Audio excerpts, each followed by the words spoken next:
Our first job is literally to calm our body. And once we calm our body, the mind does what it's supposed to do. It becomes very creative, benevolent, and expressive. Welcome to Point of Relation with Thomas Hübl, a podcast that illuminates the path to collective healing at the intersection of science and mysticism. This is the Point of Relation.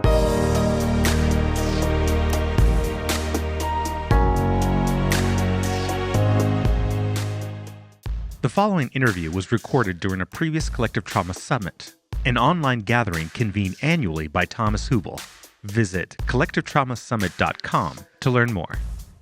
Stephen W. Porges, Ph.D., is a distinguished university scientist at Indiana University, where he is the founding director of the Traumatic Stress Research Consortium in the Kinsey Institute, and recipient of a National Institute of Mental Health Research Scientist Development Award. He is the originator of the Polyvagal Theory and the creator of a music-based intervention, the Safe and Sound Protocol. Hello and welcome. Again, my name is Thomas Hübl. I'm the convener of the Collective Healing Conference, and I have the pleasure and the honor to be sitting here with you, Dr. Stephen Porges. Stephen, a warm welcome. And I'm so happy that you join us again. Well, thank you, Thomas, and thank you for inviting me. Looking forward to our discussion. Yeah, me too. We had already multiple discussions in various contexts, and I always enjoy them. And recently you gave a beautiful presentation at one of our training programs, which I enjoyed thoroughly. So I thought it was a really great transmission of the deeper understanding of the polyvagal theory. So I think it landed well with our audience, and also it was very interesting for me to hear more of the background details. So that was great.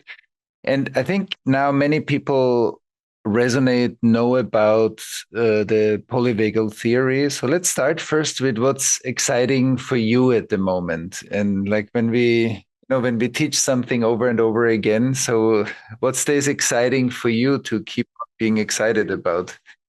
Okay, so if you think of the theory as a scaffolding, of literally a model upon which we can craft different strategies of either intervention or understandings, the theory continues to be a guide for me. So let me just put it that way. So it's not like it's a pedantic belief system. It's really a neurophysiological understanding of our evolutionary heritage, and kind of understanding who we are helps us literally to manage who we are. And it's kind of that latter point of being aware and managing. So in the world of trauma and the world of distress, there's this whole concept of numbness or feelings within one's body.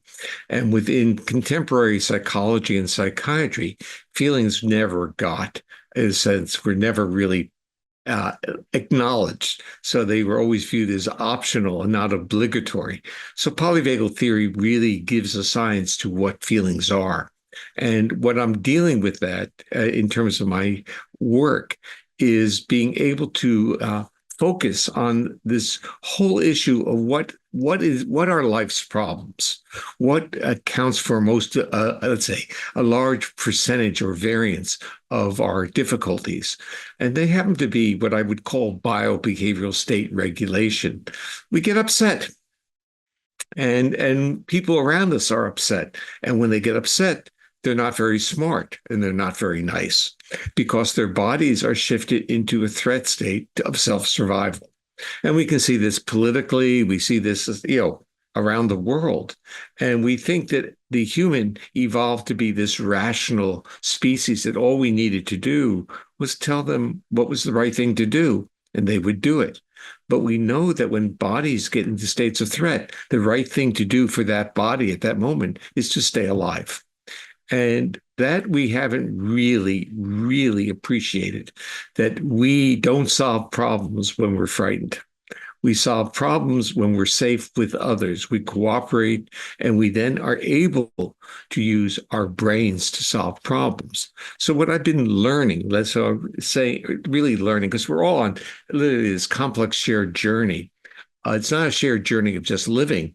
It's a shared journey of trying to understand what it is to be a human being. And through that understanding, can we optimize our experiences and the experiences of others. And that's my journey. And what I've come down to is really the basic problems the basic problems tend to be associated with biobehavioral state, meaning we react, we lose control of ourselves, we disappear, we shut down, we go through various states. And then we see clinical disorders that we call anxiety, which is a physiology and chronic threat. We have sleep disorders. We have gut disorders. In a sense, what we've done is that our sense of feelings has disrupted our body's ability to do its job. So I'm interested in signaling the body, signaling the nervous system, hey, it's okay. You can regulate yourself. You don't have to fight. You can be really the very precious and generative, benevolent human that we all are underneath that veneer of defensiveness. Beautiful, beautiful. So what I hear you to say is that basically one contribution to our world that sounds very simple, but is not that simple at all, is feeling safe, feeling safer in oneself with each other. And so how can we, because it seems like that when we feel safe in ourselves, and it's safe and it's feels lovely and joyful and beautiful and open and regulated. But we very quickly seem to get triggered out of that safe state. So if you think about like a collective, like when we look at what we can contribute to, let's say, collective healing, to like that our societies can feel safer and that we feel safer with each other. What can we contribute to that? How can we learn that? And how can we deal also with the fact that when we are not safe, Thomas, we can go, in a sense, we can be very concrete about this because we can talk about what's going on in Israel. And we can talk about my interactions with therapists who contacted me after October event and really wanted my help to understand what was going on. And to me, the most insightful experience for me in that interaction was to really understand the biobehavioral state of the therapists who were asking for help. The therapists were in a state of anger and fear, a very interesting hybrid state.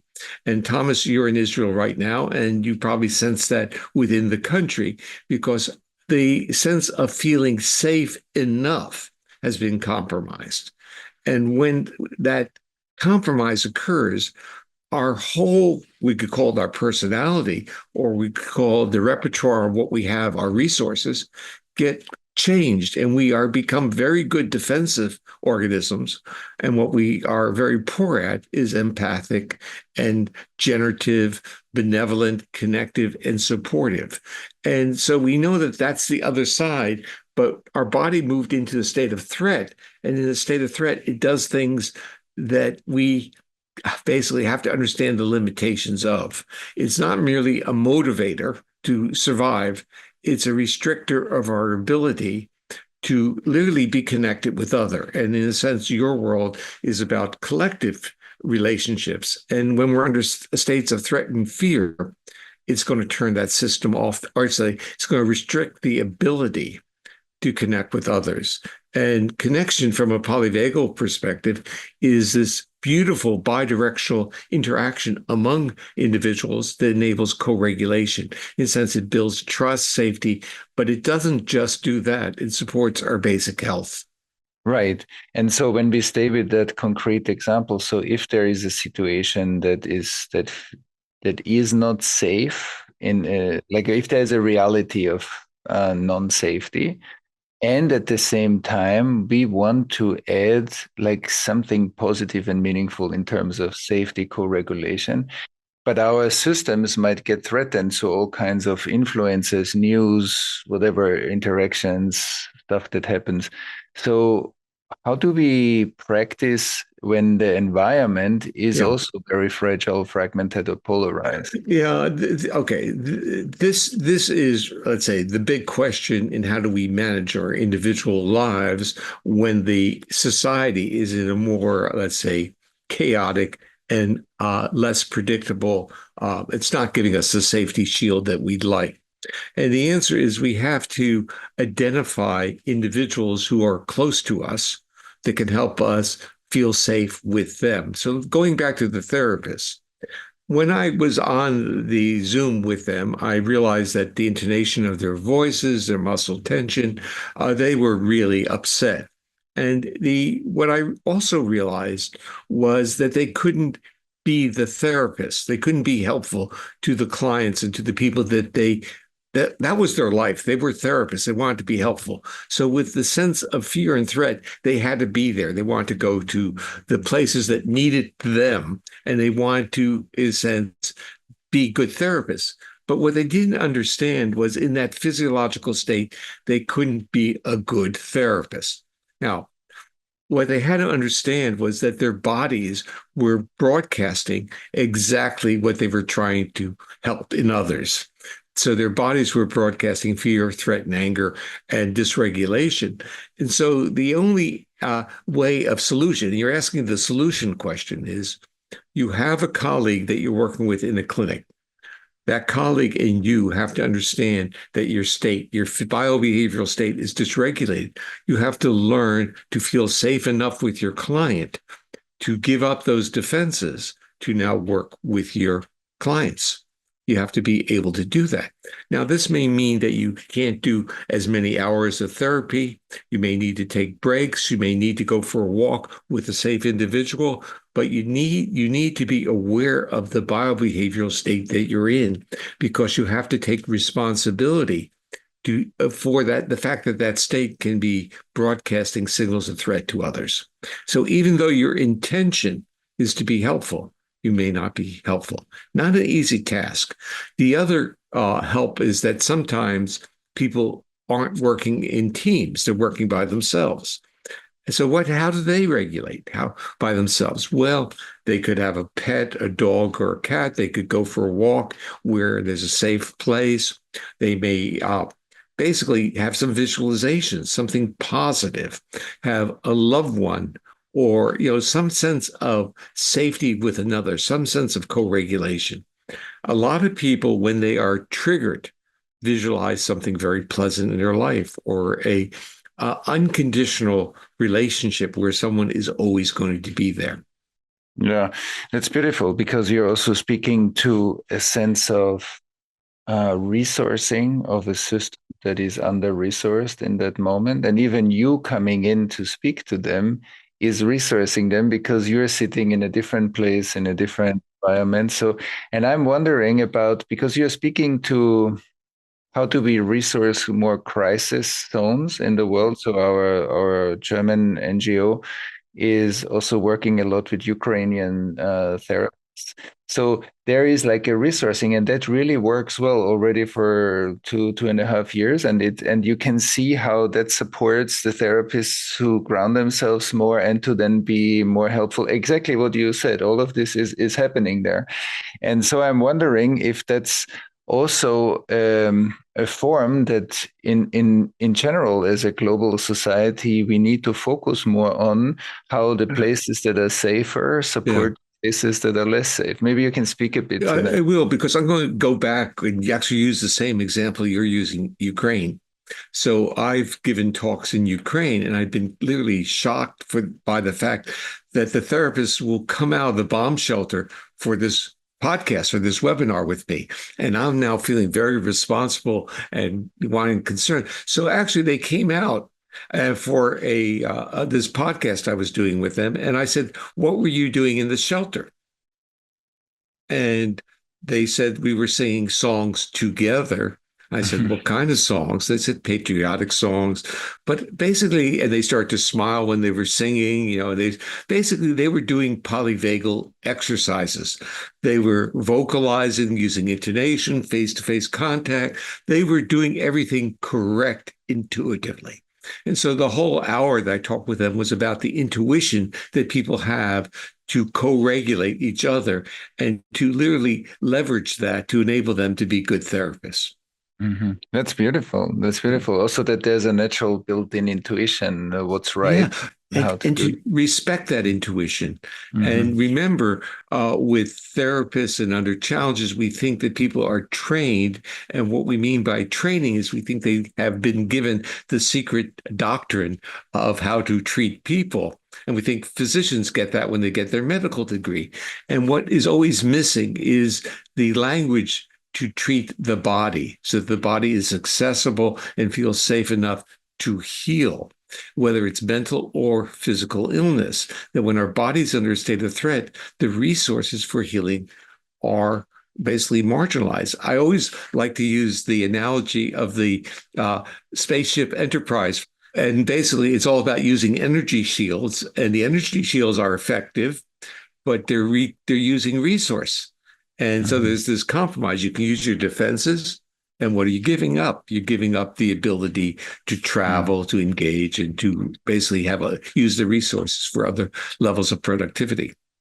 Yeah, but that's also something that I really appreciate in your work, and the whole what polyvagal theory contributed to the whole therapeutic community is also that knowledge and understanding and academic knowledge is great, but the embodiment of that knowledge, like really to live it and transmit it and be in that resonant relationship, that's another level of professional training, so to speak. And that has that's not just given just because you learn and know. The paradox is that this concept of manualized therapy kind of creates this intentional brain that kind of inhibits the intuitive aspect of who we are.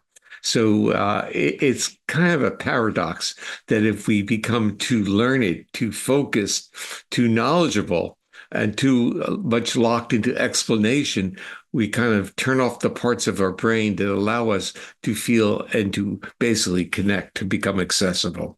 It's an interesting dialectic to be able to feel one's body and yet be aware of it, to understand what your body is doing at that moment. I think everything starts with an understanding or acknowledgement of an awareness of our own bodily feelings. So if I were to, and I'm not, if I were to structure a therapeutic model, so remember, I step back from that, the first thing I would deal with is interoception, in a sense, experiences of feeling and developing a language of feeling one's own body. Exactly. And then that's the basis of being in a resonant relationship and have the similar perception of other people's bodies. You described this beautifully. You felt the muscle tension, you felt the stress level. Like how much our nervous system really feels is amazing when it's in that state. Yeah, but remember what a lot of therapists are taught, I should say, not as recent, but when I was in a medical school actively teaching that, the psychiatrists were taught not to look at in this class, they were not taught to look at their patients' faces. Mm-hmm. Mm-hmm. Yeah, And right. I found that really just remarkable Yeah. because our bodies have great anticipation of someone looking back at us when we look at them. Mm-hmm. Exactly. That's beautiful. So I'm aware that your new book is here and is out, and Yeah. so it's Polyvagal Perspectives. So maybe you Yeah. tell me a Yeah, little bit about. I will. I really am pleased to talk about it because it is, I would say, it is a book that contains lots of attributes of the theory, and I wanted it to be the go-to volume that if people had it on their shelf, they would find the information about the theory, including the neurophysiology, the application. It's really papers that are quite recent. Most of the papers have been written in the last 3 years. It's structured it's a different type of book. The first book that I put together was published in 2011, and it really was very dense and very scientific papers that were edited for a volume. This is much more integrated, but much more up to date. So if we think about what the book is providing, it's providing the pillars of the theory. And the first 4 chapters are really very theory oriented. One is basically a chapter on the neurophysiology, including very clear explanations of what criticisms have been made against the theory and basically document that the criticisms haven't been vetted. They're not real criticisms.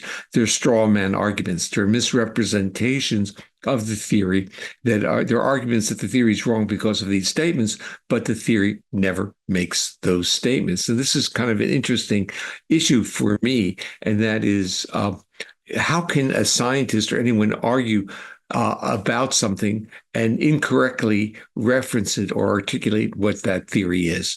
So, but over time, what I realized was the theory was complex and required a knowledge base across so many disciplines that it made sense to me now in retrospect that an anatomist or a neurophysiologist or an evolutionary biologist might not get it, might not even understand what this is about because they have learned their own discipline. So the first chapter is really all about up-to-date neurophysiological validation and also understanding what criticisms have been made and the fact that they are not about the theory, they're about something else. Then it also hits on two other basic themes. One is the importance of social or sociality in the survival of our mammalian species, humans. Trust and social interaction are everything about our society, cooperation. And there's a neurobiology behind that. And that's what this paper, the second or third chapter is on. It's all about the fact that cooperation and connectedness is not, again, it's not optional, it's obligatory. It's part of our nervous system. And another chapter is on literally the biology or neurophysiology of safety.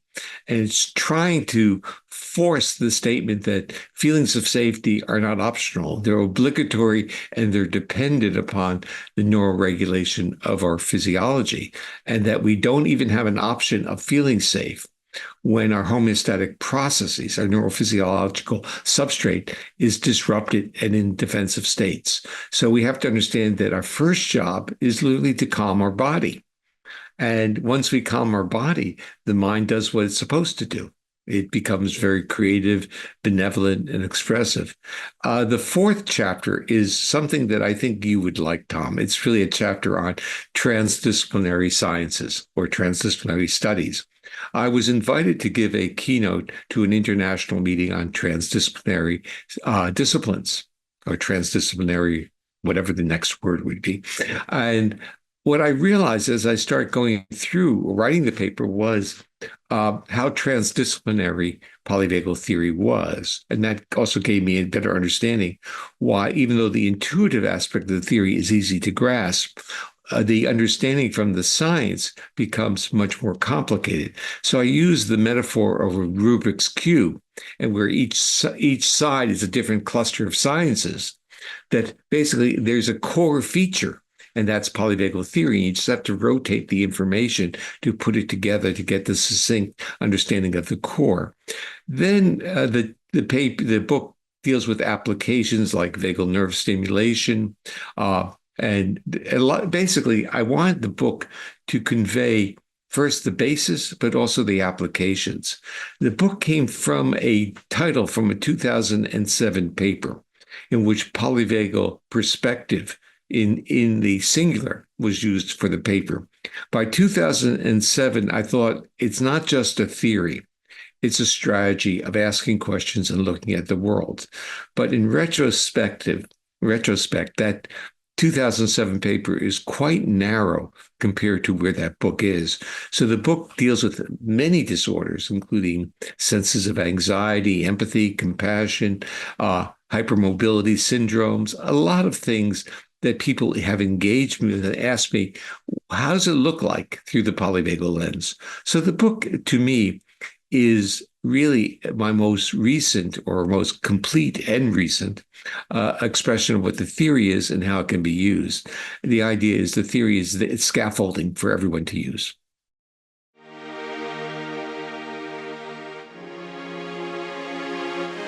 Hi, I'm Thomas Hübl. I'd like to invite you to a special 7-day journey this June, meeting fear with presence.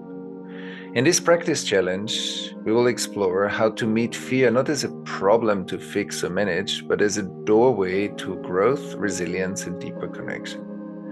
Fear is a natural response to the world we live in, but many of us have never been taught how to relate to it. We either learn to avoid it, to override it, or feel overwhelmed by fear. Together, we'll slow down, learn how to stay with fear gently and with support so that it can move, integrate, and become a source of grounded agency. Each day, you will receive a short teaching and a guided practice, and together we'll build the inner and relational capacity to meet fear with compassion and clarity. I hope you'll join us for this journey of presence.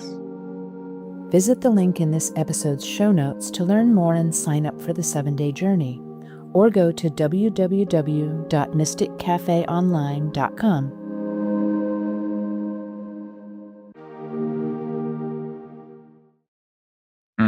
Beautiful. No, first of all, I'm very interested. I will definitely get it and read it. It sounds amazing. And as I said very often to you, I think in the places where I teach and give talks, I think polyvagal theory is always part of the mix because it's also, as you said, it's so intuitive. Like just from a human perspective, it's so intuitive to grasp, and it makes many things with simple ways understandable because we experience that it's congruent with how we feel as human beings. So it's fantastic. I was just thinking, just when you spoke about the anxiety, I was thinking of many patients in hospitals that are kind of, I think, often in chronic anxiety states, given their health issues, or also being sometimes isolated, or being in this kind of state of kind of not knowing where life's going. And then I thought about, as you spoke about the healing process. So when you're in a chronic state of anxiety, so what can be done just in this one sphere for people to activate their self-healing mechanism much better? Yeah, well, what you're doing is you're talking about my passion. Okay. My passion is to solve that basic question. Now, okay, let's assume now that I've solved that. So the issue is how do you deliver to the nervous system signals that it can now regulate itself without being locked into a state of threat defense? And so we know that, okay, let's start talking about medicine, which is part of what you're leading into. Basically, so much medicine is based upon a belief system that symptoms have an underlying pathophysiology, and that pathophysiology has an underlying genetics, and that the smart people will create drugs that will rectify all the problems.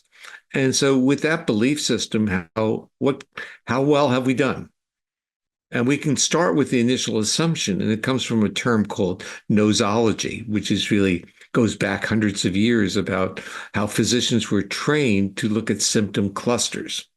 And it was that belief that there was an underlying pathophysiology. Now, let's just take a common internal medicine subdiscipline, gastroenterology, GI, gut problems. About 50% of the clinical visits don't have pathophysiology, meaning that they can't do any assay that identifies any damage to the end organ. The end organ becomes the target. Is there pathology in the organ? They will use blood tests or they'll use biopsies. Now, the assumption here is that disease is an end organ phenomenon. It's not the fact that diseases may have a functional characteristic long before they have a pathophysiology, meaning your gut is dysregulated and you call that irritable bowel. But there may be no tissue damage or maybe no neural marker as done now. Polyvagal theory says this is neuroregulation, which is really the first step that might lead to pathophysiology. But medicine doesn't have many tools to study neuroregulation. The only tool that comes close, and I would say, even though I was the innovator of it, because in the 60s, I actually quantified heart rate variability long before it became this popular. But the whole idea was that you could measure dynamic shifts in neuroregulation. And part of the problem, even with heart rate variability, is that it got co-opted as a descriptive statistic implying health or resilience or everything. And the important part was that if you were clever, with your metrics, you could extract from the heart rate variability an index of the vagal regulation of the heart. So you could start getting more nuanced indices of how the nervous system was working. And that's where I think the future is in terms of a whole battery of neuroregulatory measures. But in general, polyvagal theory says you could do that. That's great if you're a scientist. But if you're a clinician, you could be smart. You can look at people's faces. You could listen to their voices. You could look at their muscle tone. So you're getting that all broadcast to you if you can decode it. And insightful, sensitive human beings, and I don't even want to say therapists, know exactly what's happening. They know the intonation of voice when it changes in a person. They know that something's wrong. And when the voice is melodic and calming, they know, well, I'm enjoying that. And the answer is really simple. The intonation of vocalization is a vagal phenomenon. It's like heart rate variability, but you need to know how to decode it. And so on one side, we can use our intuitions and say, oh, I like that person's voice. I like what they're doing. I feel comfortable in their presence. And we can use any level of metaphor. We can talk about energy, or we could say, well, that person is signaling my nervous system that they're safe to be around. And polyvagal theory would basically lean to that latter explanation. Now, but where has led me to is the possibility that if my nervous system calms down to a melodic voice, or a baby does to the mother with the melodic voice, can I send signals with certain rhythmicities to the other person's nervous system? And will their nervous system listen to those rhythms?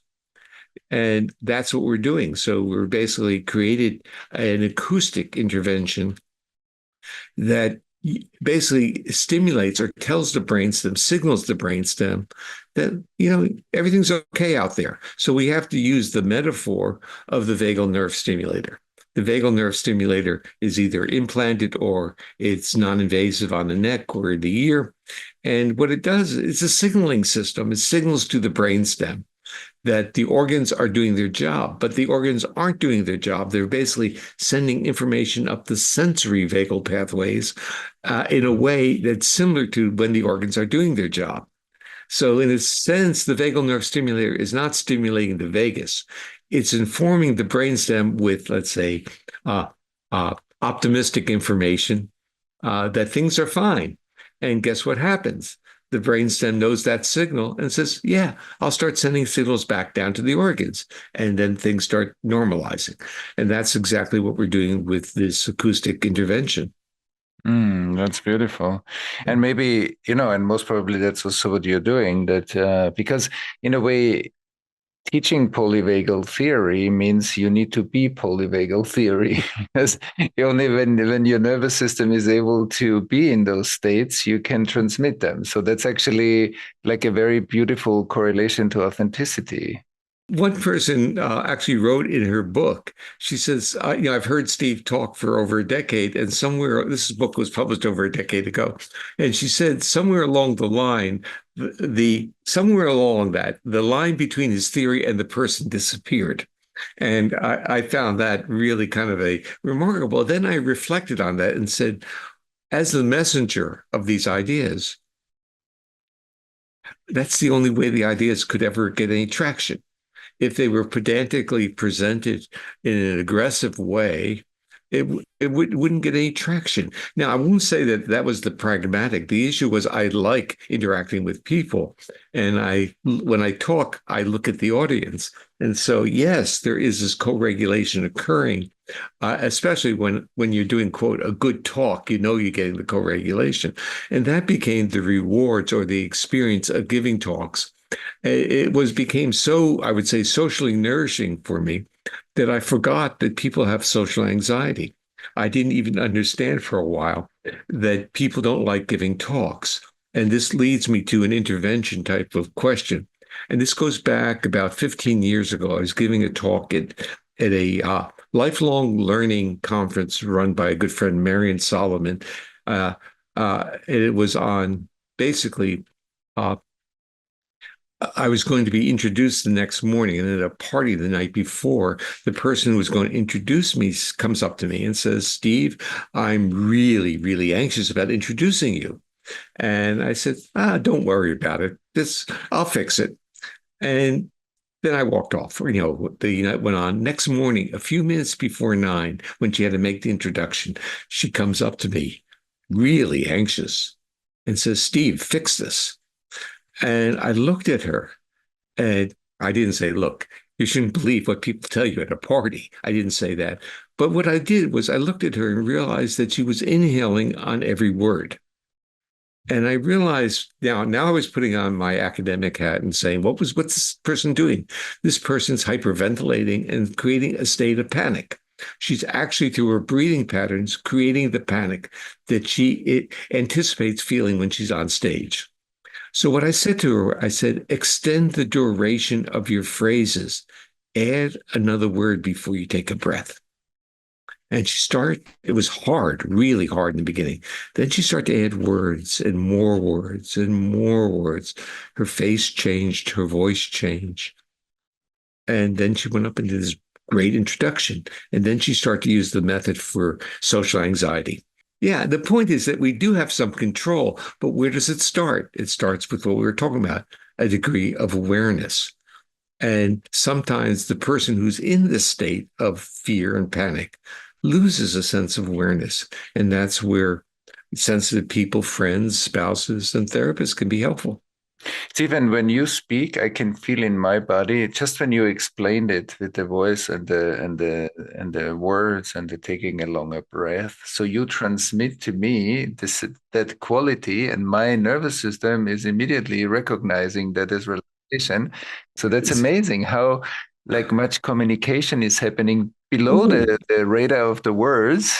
Yeah. So visual, or the term I start to use is visceralize, meaning feel in your body, a rhythmicity, and suddenly the body becomes open. And so we create this using music as the vehicle, the portal. Take any simple song, even like "Twinkle Twinkle Little Star," but don't have it the beat. Don't have it constant. Have it progressively slowing up. And then, okay, what you do, even in your mind, you feel it's magnetic. It's pulling you in. It's rocking you. And that's one of the dimensions we're dealing with. That's the simplest one that you can understand, that music has always been composed with a fixed beat. The music that we're actually composing has tempo that is rhythmically changing. And the body goes literally with it. And it gets predictable. So not only do you get the change, but you don't have any fear of falling into falling into an abyss or having uncertainty, because you know that you'll come back down. So our nervous systems love dynamic changes. But for fragile nervous systems, they want to be assured that they'll come back to where they started. That's beautiful. And so the music that you're speaking about, just for our listeners that hear this for the first time, how can people get access to? Okay, the technology was licensed for a clinical protocol that's called Rest and Restore. And the company that will be distributing is a company called Unite. It's the same company that distributes the Safe and Sound protocol. But we're developing other products. And the one that we're really focusing on right now, or talking about starting to develop, is actually for neurodivergent population. So, which have, let's say, they have sleep problems, they have difficulty getting out of bed, they have difficulty organizing to go to school or do their work. And so we're creating different musical patterns that basically are signaling the nervous system to calm and relax, to sleep and restore, and then to organize and move forward, to explore. So it's kind of an interesting thing that once you know that the nervous system is really a surveillance system looking for signals both of threat, but also of safety and self-regulation, that we can send it this information from a level that you might find of interest. is that for most individuals, they can't or have great difficulty turning off their defense systems. And what that means is they can't turn off the sympathetics and they can't turn off the skeletal motor system. So they can't literally be immobilized without us being in a state of fear.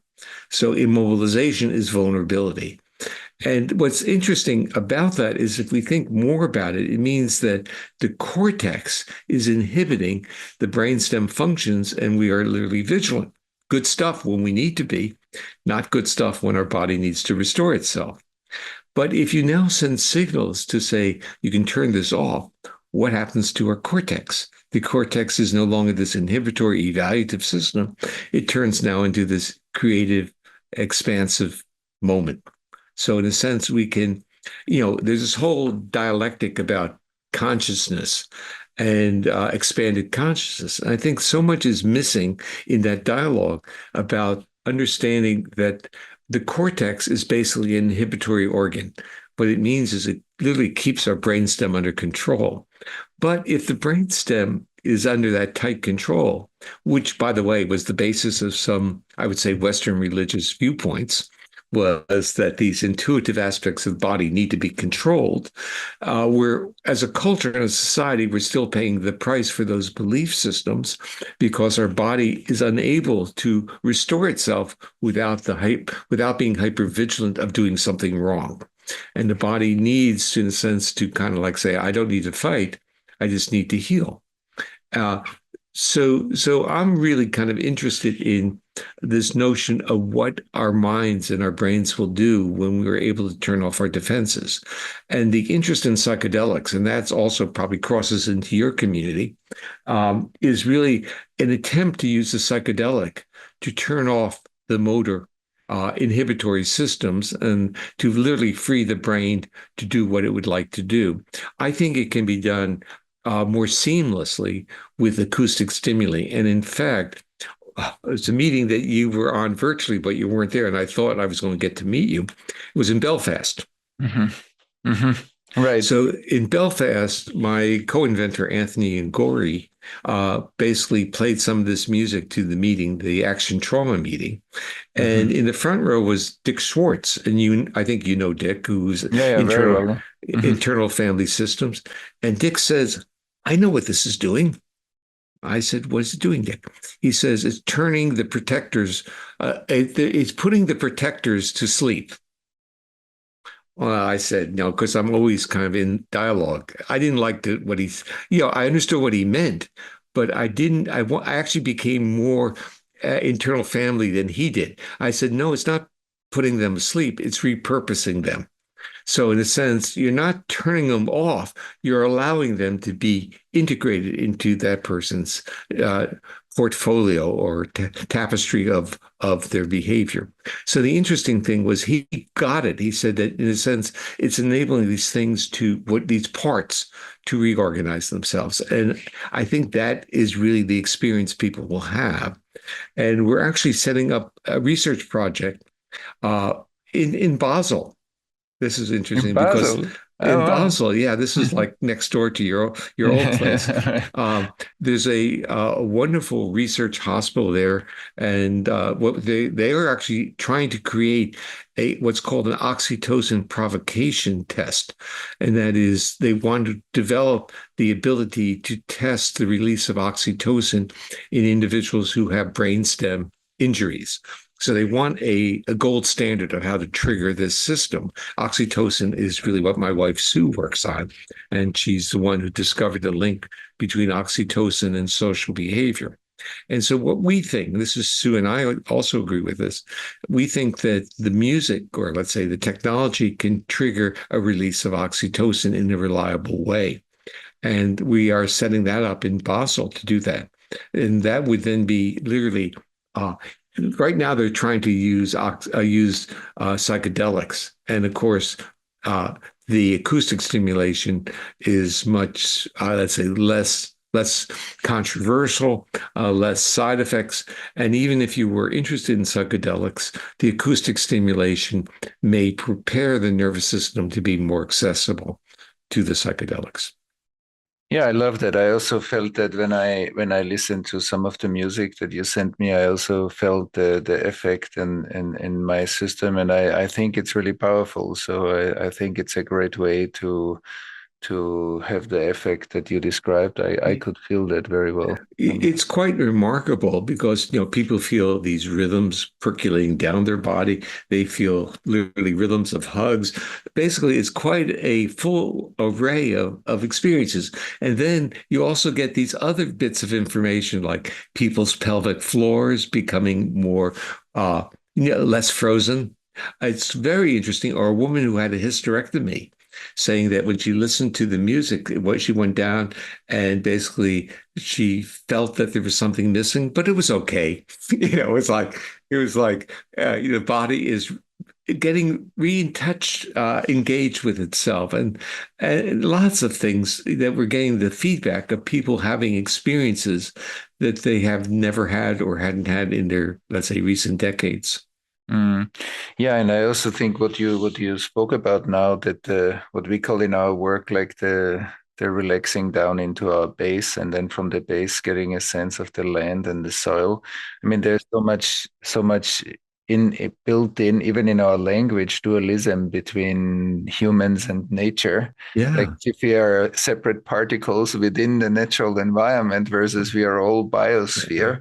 And Yeah. and for me, this feels like very much also a way to melt the dualism and to Yeah. sense of Well, it's also interconnection. a safe space for me to be in. That's so what I Mhm. mean safe space is that I always felt that there were endogenous rhythms that were shared with all forms of life. It was part of life systems. And I was always very careful about how to use the language. And so we can say that we can see these rhythms in people. Now we can entrain them back. Is literally a safe space. But the interesting part, and to share this with you, I can look out of my window, I can see the ocean and I can see the waves. Well, the waves have rhythms that are very similar to what's in our body. Hmm. Hmm. Right.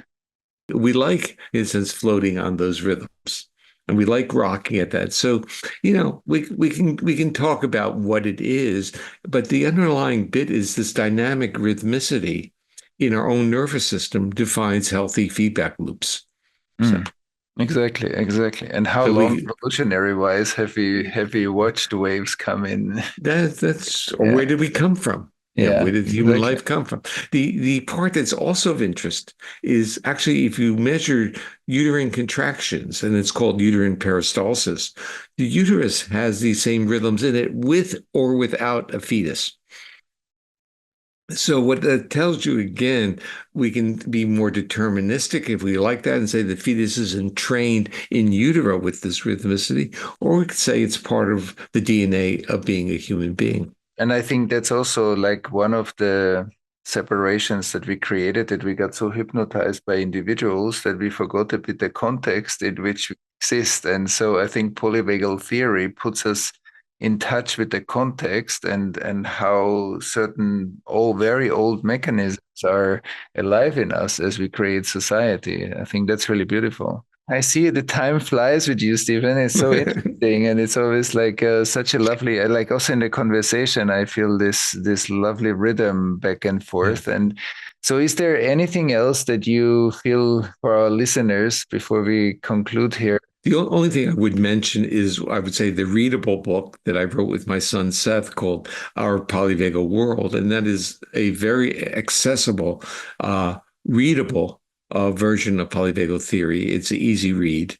Um, if people are interested in that, that's easily accessible and available. The polyvagal perspectives is really I would say that's kind of like it's kind of like I wanted to leave a volume that had uh, the essence of what I was writing in a more. Remember, I'm an academic at heart, so I don't mind coming on, and it's not my day job. Okay, I'm an academic, so I enjoy this. It's always been a fun and expansive experience for me to step into this other world because I really enjoy it. I enjoy being welcomed, and I enjoy the types of questions that come from it. But my roots and my decades of work have been within the constraints of an academic environment, both the positive constraints and also the negative ones. So this has always been, I would say, a rare privilege for an academic to be so welcomed in this world that you've welcomed me into, Tom. So thank you very much, Thomas. Yeah. No, and it's also, I think you embody like the beauty of both. Like when I listen to you, you embody the depth of the academic knowledge, and it's so rich, and it's like it's a huge world in itself. But I feel also your relational transmission of your inner states is so deep and profound that it's a pleasure. And I think that's also like how you embody the polyvagal theory in the way you present it and you speak. I think is also part of the way it could spread, and you embody it. And I think that's a gift that I see in you all the time, like that the deep academic knowledge becomes very relational and digestible, and it really speaks to the like guts of our digestion system that digests information. It's easy to take it in, and it makes so much sense. And I think that's why polyvagal theory also is so, in a way, successful or widespread already. I think that's very much also through the way you transmit it. Well, Thomas, thank you very much for that. The part that I kind of like feel about is that when I literally say I shift hats, so I can be the academic's academic, and then maybe you don't want to interact with me. So I can get into science because I am really so. I really, when it comes to science, I respect science for what it does and not for what it doesn't do. So if we're going to talk science, we have to also understand that science has lots of vulnerabilities, and a lot of it have to do with methodology. And I'm a good methodologist. So when we get into the level of science, I can shift hats, and I may not be the warm, intuitive one, but the other part that I really want to say is that when I talk about my science to the world, like we're talking about it now, I am talking to others with a perspective of what they are hearing from me. So I shift into them or into they, and I really kind of process. And what most of my colleagues do is that they talk from their perspective outward, and it doesn't have traction that way. Yeah, that's beautiful. That's beautiful. Stephen, it's so amazing. Every time I see you, it warms my heart and it inspires my spirit. And it's really lovely to share this with you. And I really mean it, that I think many people benefit a lot from your work. And it really is a great contribution also to the understanding of trauma, the healing of trauma, and the way we construct societies. So thank you very much for all you do. Well, thank you, Thomas, and thank you for being so welcoming. Visit collectivetraumasummit.com to listen to more talks like this one and to learn more.